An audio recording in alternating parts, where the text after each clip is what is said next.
coucou YouTube, aujourd'hui on se retrouve pour la 17e vidéo de ce mois de décembre du calendrier de l'avant de Games Workshop. Aujourd'hui on se retrouve avec les League of Votan, notamment avec un nouveau détachement qui nous est gracieusement offert. Assez surpris que ce soit les League of Votan, qui ont pourtant un détachement assez équilibré, j'aurais pensé à autre chose pour aujourd'hui, mais bon. Demain, on se retrouvera pour le Genestealer Culte. J'ai hâte de voir ce qu'on nous propose, surtout suite au rework qui a été établi dans la data slate qui est sorti un petit peu précédemment. Vous pourrez trouver d'ailleurs la vidéo. En parlant de vidéo, puisqu'on est sur YouTube, un petit like, un petit pouce vers le haut, ce serait cool. Un petit partage, un petit commentaire, genre oh là là, j'adore les League of Votan, ce serait trop cool. Ah, voilà, n'hésitez pas surtout à partager. Alors, on va se retrouver avec un détachement qui s'appelle Atrebrand. Quand l'œil des ancêtres a jugé inestimable la valeur de quelques sites ou ressources, les Konya forment une Atrebrand pour veiller à sa conquête rapide. Généralement menée par les Khals parmi les plus courageux et rusés de la cognation, ces forces sont méticuleusement articulées pour accomplir la mission précise pour laquelle elles ont été réunies. Une élite d'Enir mène la charge, leur exoscaphandre avance-t-elle les ancêtres ramenés à la vie en méprisant les pitoyables tentatives adverses de les faucher par des tirs ou déséquilibrer leur charge. Leur progression est appuyée par des Atrecogs triés sur le volet qui, loin de soldats citoyens ordinaires, sont les meilleurs guerriers de l'Ost Konya mobilisés pour cette mission cruciale. S'enfonçant inexorablement chez l'ennemi, l'Atrebrand ne s'arrêtera pas avant d'avoir rempli son devoir et remporté la bataille. La règle de détachement s'appelle Annihilation méthodique. Chaque fois qu'une figurine des League of Votan de votre armée fait une attaque avec une arme, sauf les armes à blast, donc déflagration, qui cible la cible éligible la plus proche ou une cible qui est à portée d'engagement de l'unité de la figurine, donc ça marche également pour les armes au corps à corps, on relance tout jet de touche de 1, et si votre unité est une unité de Khal, d'Atregardenir ou du Tar de Destinée, on améliore de 1 la caractéristique de pénétration d'armure de l'attaque. On est sur un détachement qui va vouloir jouer énormément nos amis Terminator, les Enir en l'occurrence, et toute unité qui pourrait être équipée d'un Khal. On va regarder ça ensemble tout de suite. Toutes les unités de Khal, hop. Donc c'est-à-dire les Enir et les Zerkin Warriors. Grosso modo les guerriers et nos amis Terminator.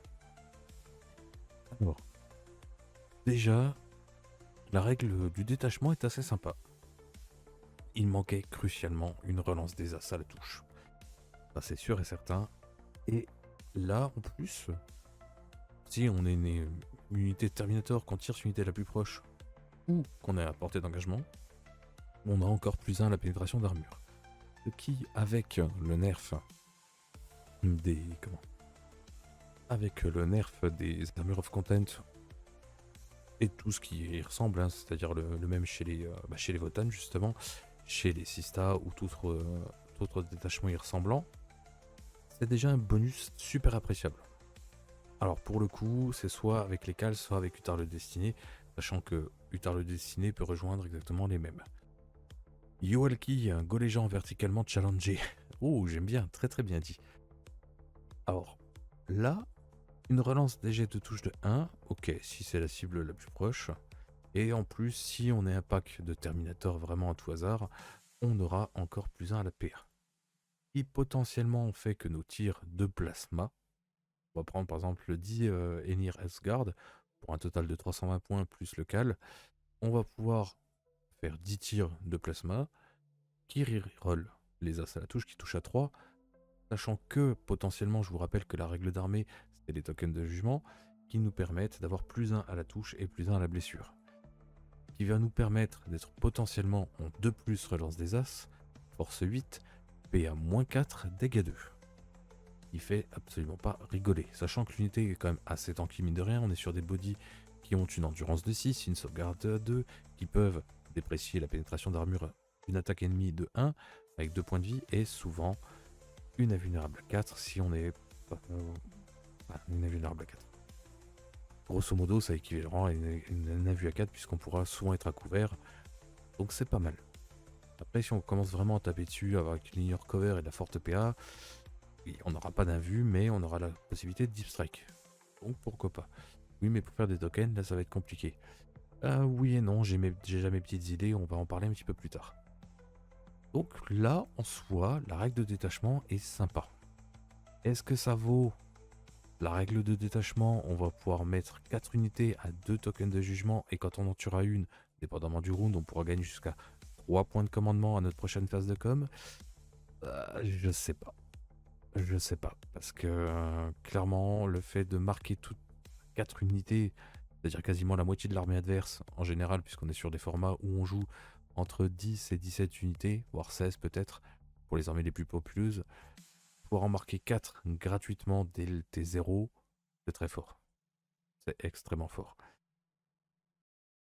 Je suis pas sûr que la relance des As à la touche, ni le fait d'augmenter de 1 la pénétration d'armure pour toutes les unités qui sont dirigées par un cal, par Utard ou par d'autres gardes tout simplement, soit aussi efficiente. Puisque du coup on n'aura pas le plus 1 pour toucher et on n'aura pas le plus 1 pour blesser.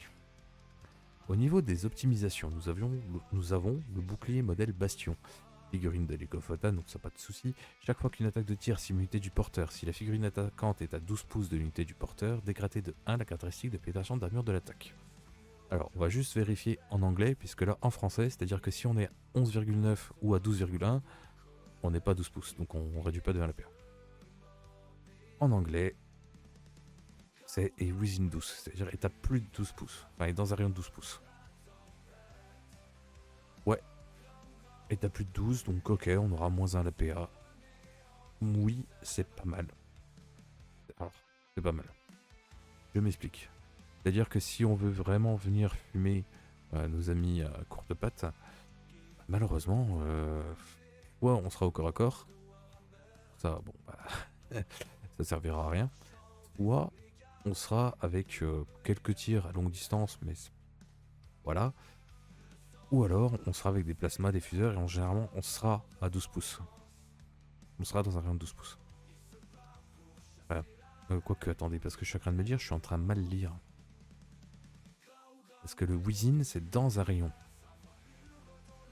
Ouais, c'est dans un rayon 12 pouces. Donc, pardon, ça marche pour le corps à corps. Et si on est à 12 pouces. Donc, ça ne marche pas pour les armes à longue distance. Les plasmas ne pourront pas faire du tir rapide. Mais tireront quand même à longue distance. Est-ce que ça vaut le coup de payer 25 points pour ça?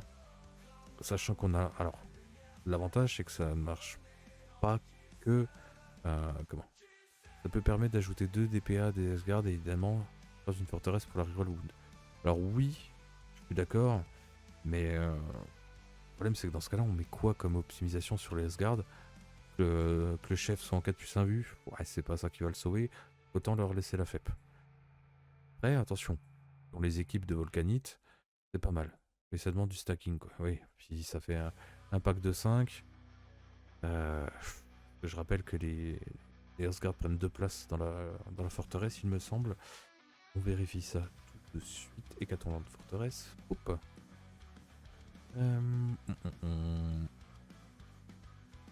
Ouais, chaque ex-armure prend la place de 2 et ils ont combien de places? Je vais pas le voir. 12. C'est-à-dire qu'on peut mettre que 6. Le problème, bah, c'est qu'on aura que 6 Earthguard. Est-ce que ça vaut le coup de payer 225 plus 150, donc 375, plus potentiellement un perso, hein, je dis bien potentiellement, juste pour ça, plus les 25 de la relique? Non. Non, autant en sortir 10 à pattes et de mettre le chef. Donc c'est comment il s'appelle le chef? Ouais, le chef n'a pas de nom. Bon bref, le chef des thermis avec la FEP. Voilà. Ça, on arrive. Là en plus, on pourra choisir. Dépendamment du placement de l'adversaire, mais ça va forcer l'adversaire à ne pas présenter des cibles intéressantes. Donc on va le contraindre là-dessus gratuitement. Le champion, voilà. Après attention à ne pas confondre avec le champion Enir qui lui est un personnage à part qui est là pour tabasser au corps à corps. Je suis pas fan de cette relique. Parce que c'est bien indiqué que ça ne marche que pour le tir. Bref. Ça aurait été tiré corps à corps, j'aurais dit ok. Mais là, il faut être entre grosso modo 1,1 pouce. Puisque sinon on est en portée d'engagement et dans ce cas ça ne marche pas. Et 12 pouces. Si on est au-delà, bah ça marche pas. J'aime pas. Ouais, parfois le warning de ces reliques laisse la mêlée. Voilà, là, on paye 25 points pour, oui, réduire la PA de 1, ce qui est très très fort, hein, attention. L'effet est bon. Mais la restriction, que ça ne marche pas sur le corps à corps, pas fou. Et qu'en plus, au-delà de 12, on n'a rien. Et si on est à 12 pouces d'une unité d'Enir, soit on voudra la charger, soit c'est que c'est eux qui sont approchés. Alors 25 points pour ça. Là j'aurais plutôt fait l'inverse en fait, que si l'attaque était située à plus de 12 pouces, enfin que l'attaquant était situé à plus de 12 pouces, là on dégrade la PA de 1 et là je dis ok. Alors plus sur les Warriors ou les Darkin, encore une fois, faut que la figurine attaquante soit à 12 pouces ou moins. Donc pour moi c'est pas une bonne relique. Après si je me dis, peut-être mon anglais là qui me fait défaut, mais quoique les Thunderkin ont conversion sur leur arme je crois. Il me semble aussi, oui. Sachant qu'en plus, moi, les Thunderkin, je ne les joue qu'en Ratata anti-véhicule. Pam pam, donc en plus, ils ont Blast.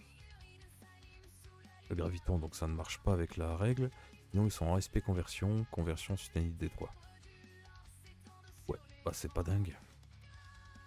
Donc on sera à plus de 12. On essayera d'être à plus de 12. Donc si la personne vient, c'est pas ça qui va les sauver. La relique, comme dit, à voir avec le nouveau codex, peut-être qu'on aura des unités. Là, jusqu'à présent, je sais pas, j'ai espèce de Draknout, alors pas des Draknout, mais des mini-marcheurs, des trucs comme ça peut-être. Et là, dans ce cas-là, on pourra peut-être mettre un personnage dedans intéressant. Genre l'ingénieur, c'est comment? C'est le Brokir, voilà. L'Iron Master, peut-être qu'on pourra le mettre dessus, et dans ce cas-là, voilà, c'est d'une armée de fusillade.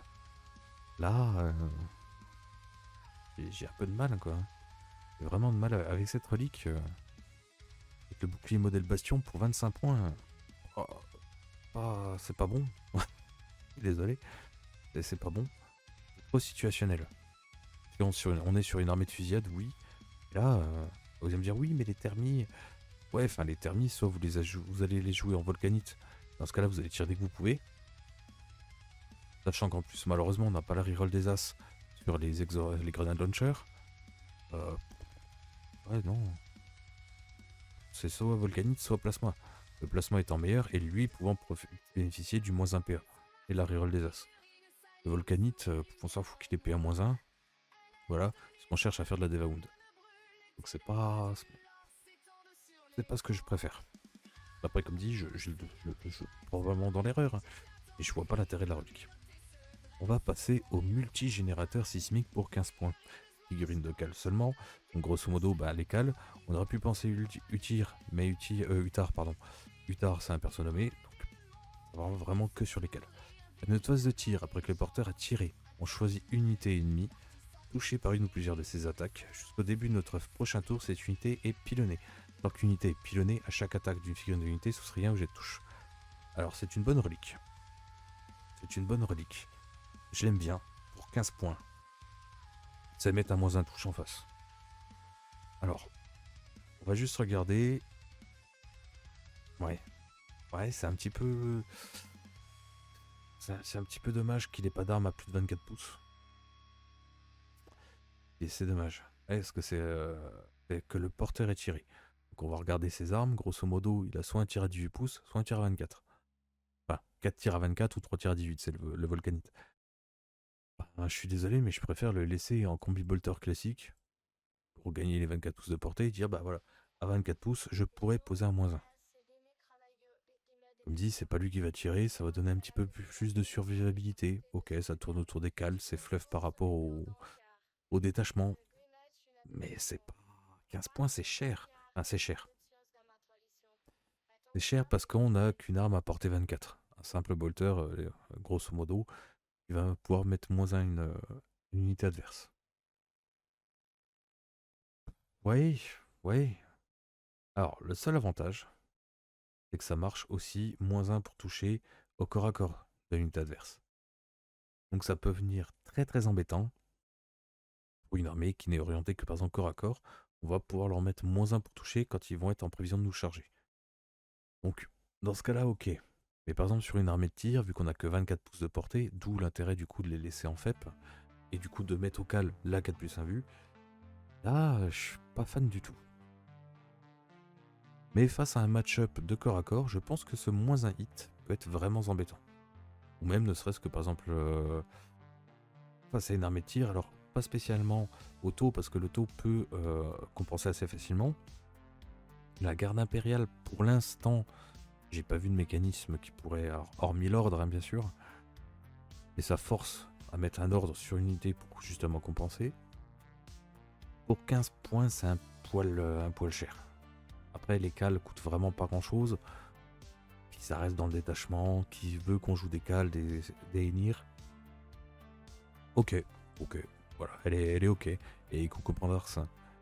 Ensuite, on va passer sur une que j'adore. Alors vous allez me dire, je comprends pas trop. Comment ça va ici? Eh ben, on regarde tout le monde depuis le bas. Voilà.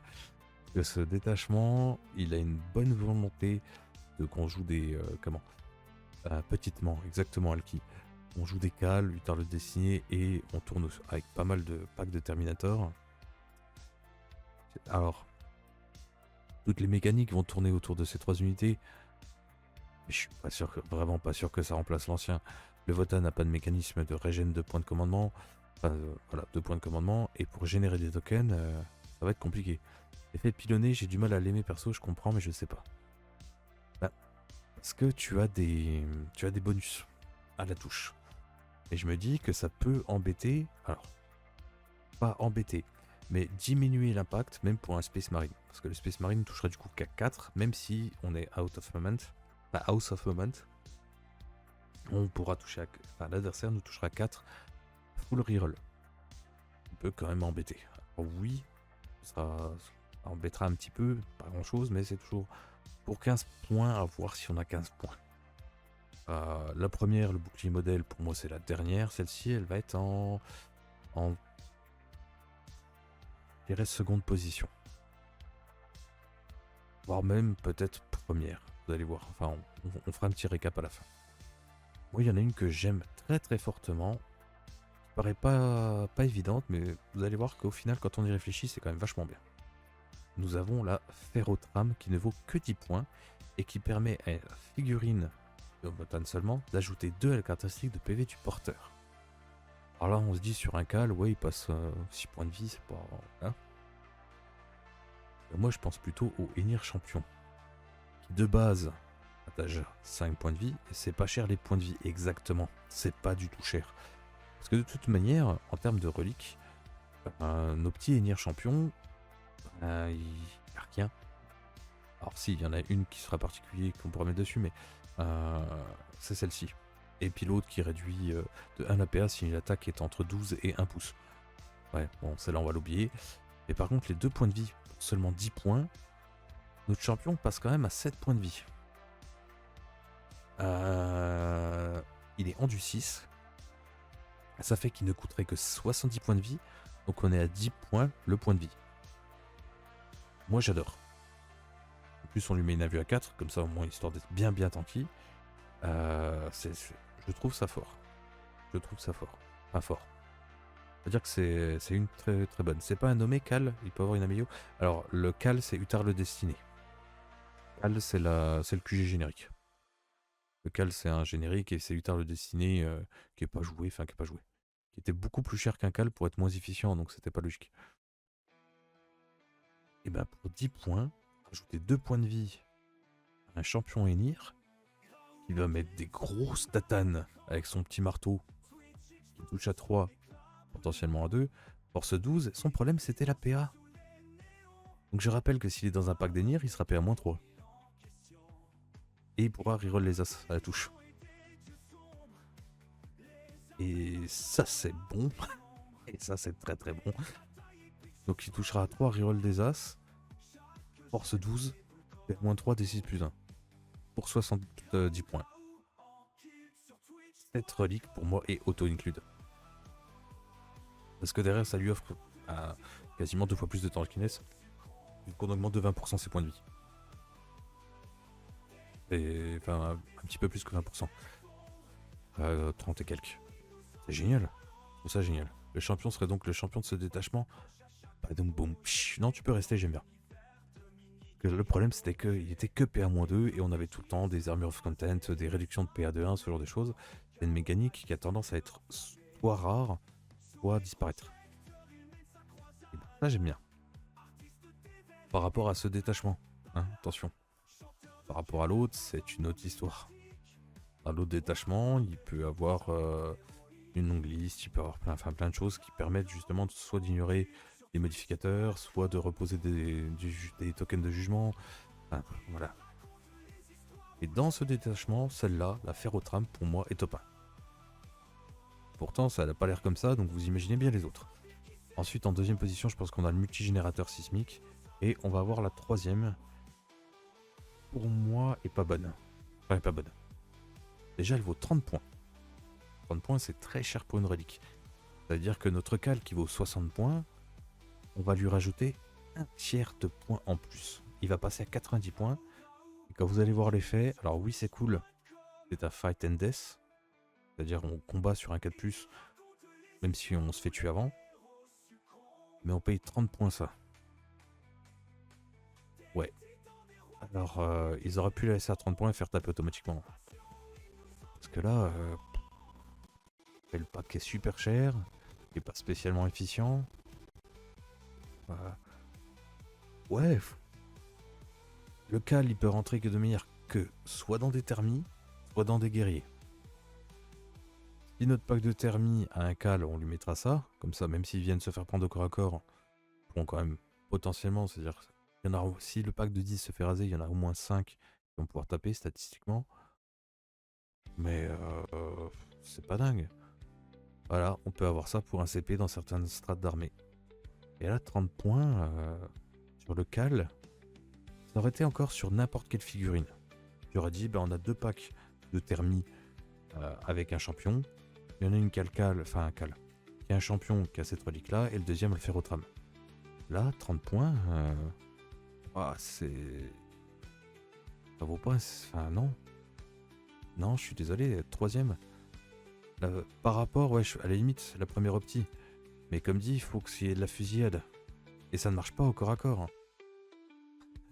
Donc, dans l'ordre, en quatrième position, pour moi, on doit avoir le Gorf. Je dirais même troisième. Troisième et quatrième, pour moi, sont équivalents, c'est-à-dire que les deux sont aussi l'une que l'autre. On a le Grand Cal parce qu'elle vaut 30 points pour taper sur du 4+ en Fight and Death. Trop situationnel pour que ce soit intéressant. En plus, c'est que sur les cals. Non, merci. Le deuxième, le bouclier modèle, parce que entre 1 et 12 pouces, on réduit de 1 la peinée. On nous tire dessus. Si le mec est à 12,1, ça passe. On n'a pas l'addiction, dégâts, et ça ne marche pas au corps à corps. Pour 25 points, je préfère ajouter à la limite 5 points pour pouvoir taper potentiellement sur un 4+. Hein. Même si elle est plus utile de façon générale. Après, on a le multigénérateur sismique, c'est-à-dire faire le -1 touche à 24 pouces. Et le ferrotrame pour avoir les 2 points de vie sur le. Voilà. Pour moi, le ferrotrame est niveau 1, enfin top 1. Ensuite, on a le -1 touche et après, les deux autres se battent. Ça va dépendre des adversaires. D'où c'est soit un palier de sustainite, melta, etc. Non. Oui, et comme dit, le melta il est PA -3. On n'aura pas le couvert, donc c'est comme si on avait le couvert. Et comme dit, en sachant ça, est-ce qu'on va pas se débrouiller pour soit les taper dessus au corps à corps. Comme ça, pas de soucis. Ou alors, être tiré à bout de 12. Je se mettre juste à 12,1 pour dire, voilà, t'as payé 25 points, quasiment un tiers de tes points, enfin de la figurine qui le porte, et t'auras pas le bonus. On n'a pas de lune opérative, on n'a pas de. Voilà.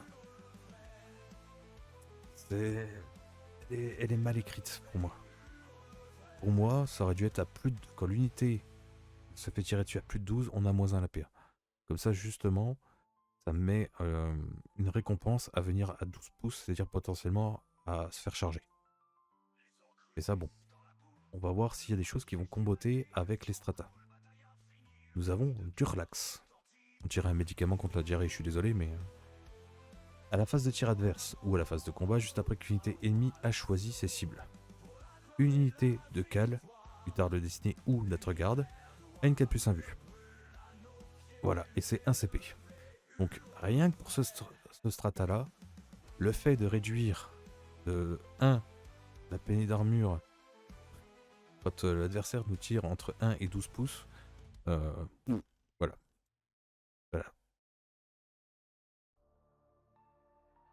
Et c'est comme l'ancien Armor of Content, ça marche jusqu'à la fin de la phase.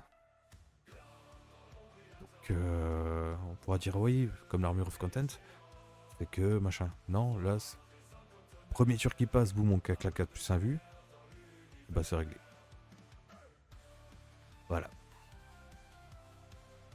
Donc tout ce qui va être Melta, les canons laser, ce genre de choses, ben bye bye. 4 plus 1 vue.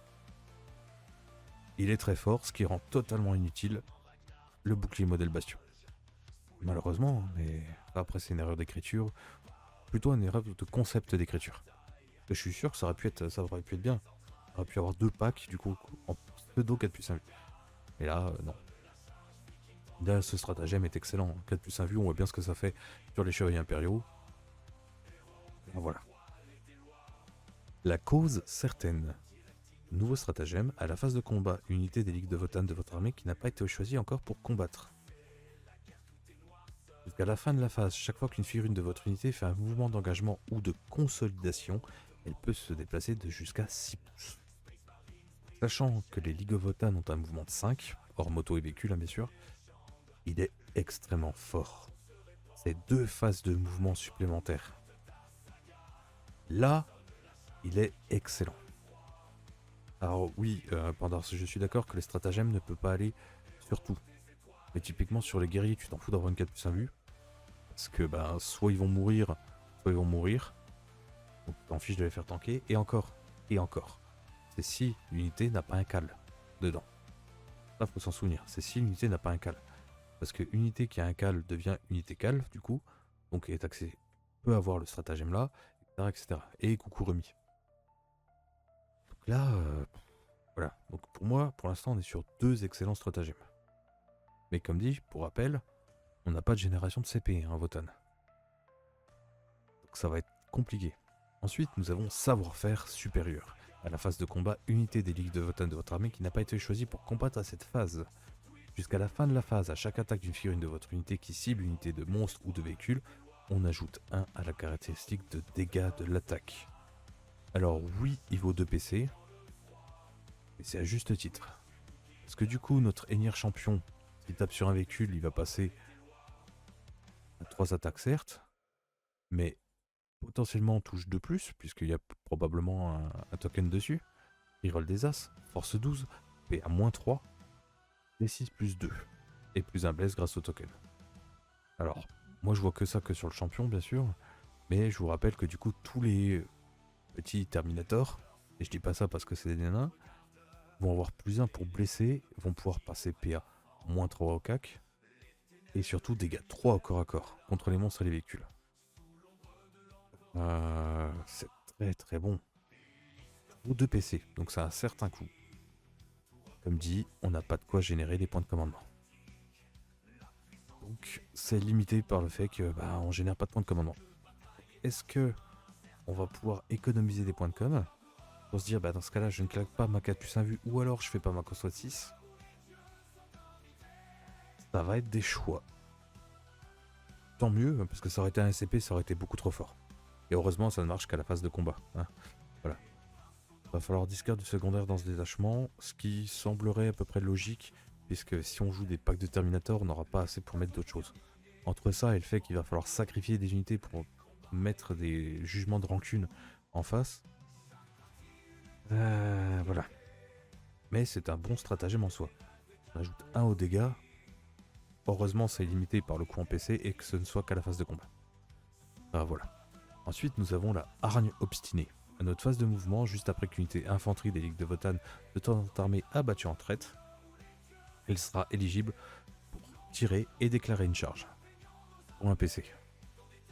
Quand on voit ça, quand on voit le 4 plus 1 vu, quand on voit la conso à 6 et tout, le plus 1 dégâts sur les véhicules et les monstres, je suis pas sûr qu'on le voie souvent. Et notre gros pack de dithermie plus champion plus cal. Ah l'autre a fait une intervention héroïque pour nous bloquer dans un coin. Pas grave, je désengage tire-charge.cp. Il est excellent ce stratagème, il est excellent. Très très très bon. Nous avons en avant-dernier la matrice de matérialisation, à l'étape des renforts de notre phase de mouvement.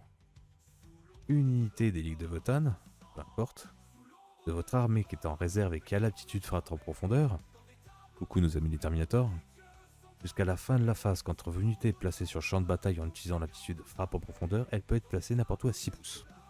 Elle ne peut bien évidemment pas déclarer de charge. Et bah le pack de thermique qui va pop, qui va faire coucou, il va pas faire du bien du tout. C'est encore une fois un excellent stratagème. Pour l'instant, le seul qui est plus équilibré, alors c'est pas déséquilibré en soi, mais celui qui demande plus de réflexion d'utilisation, c'est le savoir-faire supérieur. Pour 2 CP d'avoir plus un dégât au corps à corps contre les monstres et les véhicules. Mais si on économise ou alors on joue un petit peu à tout, la matrice de matérialisation est excellente. Voilà de quoi se mettre à moins de 12 pouces pour la première relique. Ouais, puis après la personne bouge. Après, je rappelle qu'un pack de 10 thermies, c'est 10 orques de 32 plus le chef. Hein. Enfin, plus le chef. Soit un cal, soit un champion, voilà. C'est quand même chaud. En termes de placement, les 10 thermies pourront pas se mettre vraiment à 6 pour que l'autre puisse se reculer. Mais, voilà. Ça permet quand même du gameplay. Et de faire des points d'ancrage avec un pack de Terminator, ça y a pas de problème. Mais c'est quand même compliqué. Pour ça, moi, la relique là, autant économiser des points puis s'acheter autre chose avec. Donc, la matrice de matérialisation permet de faire à 6 pouces l'unité ennemie. Excellent. Excellent, que dire d'autre? Voilà. Si, ce qu'on peut dire, c'est lâcher un pouce bleu sur la vidéo. Fureur de l'âtre, pour le dernier stratagème. À notre phase de tir, une unité d'autre gardénière de notre arme qui n'a pas été choisie pour tirer à cette phase. Jusqu'à la fin de la phase, les armes de tir dont sont équipées les figurines de votre unité, hormis les déflagrations exclues, les armes à blast, c'est-à-dire vous oubliez vos lance-grenades en tir rapide, gagnent l'aptitude tir rapide. C'est-à-dire que nos plasmas vont pouvoir faire un tir. Juste ça. Et encore comme dit, 20 tirs. Oui, mais non. Que moi je pense surtout au volcanite des intégrators. Si on fait pas 6 pouces, on sera à 9. Du coup on pourra faire 4 tirs par tête.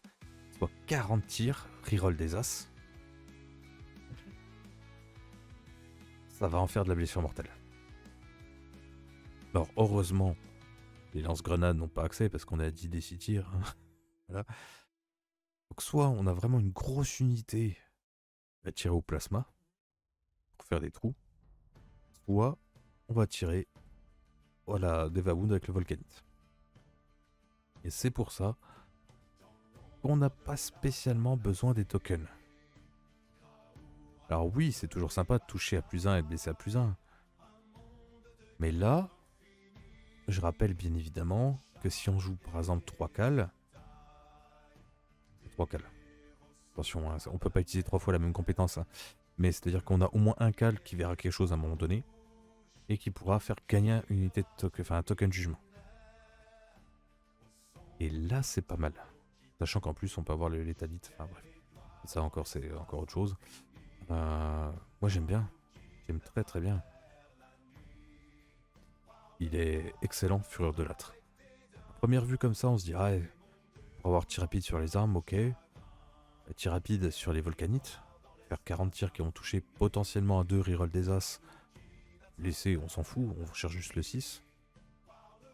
C'est pas mal du tout. Après, un détachement qui se veut orienté Cal, Terminator et Utar le Destiné, qui est un Cal du coup. Ok, il est très bien dans ce rôle-là. Parce que là, clairement, on a envie de jouer les Terminators. On a envie de jouer 3 packs de 10. Pas spécialement de véhicules, hein. Et 3 x 10 thermi. Alors, bien sûr, on serait à 960 points. Les 10 thermi, on serait à 960 points. Pas donné. Et ensuite jouer du cal, etc. Pourquoi pas? Pourquoi pas? Après, on peut peut-être jouer du cal en FEP. Le cal avec des warriors. Dont 5 qui seront dans un véhicule. Et puis les 3 unités de scooter en plus. Alors peut-être pas 3 unités de scout, parce que les 3 unités de scout coûtent quand même un rein. C'est les Aegers. Là, c'est 90 points. Ouais, 90 points. Les pionnières sont à 90 points. On a 3 motos. Une unité scout et 2 fois 3 motos. 2 fois 3 motos pour mourir. Mais faire aussi les petites actions sur les côtés, ce genre de choses. Et jouer, ben voilà. Après 3 packs, 3 fois 10 thermies. C'est cher, hein, voilà. C'est 2 fois 10. 2 fois 10. Sans souci, 2 fois 10. Et à voir, voilà. En conclusion, pour moi, c'est un bon détachement fluff. Il nous donne envie de jouer une autre unité et qui donne que des bonus à ces unités-là, pas de souci. Par contre, malheureusement, ces unités coûtant cher, je suis pas sûr qu'ils soient meilleurs au niveau pas saveur, mais au niveau compétitif. L'autre détachement sera meilleur. Et sur ce YouTube, sur cette petite conclusion, on lâche un petit pouce bleu, on partage, on commente, on fait des bisous, on est cool. Et on se retrouve demain pour le cul de Genestealer. Allez, ciao ciao.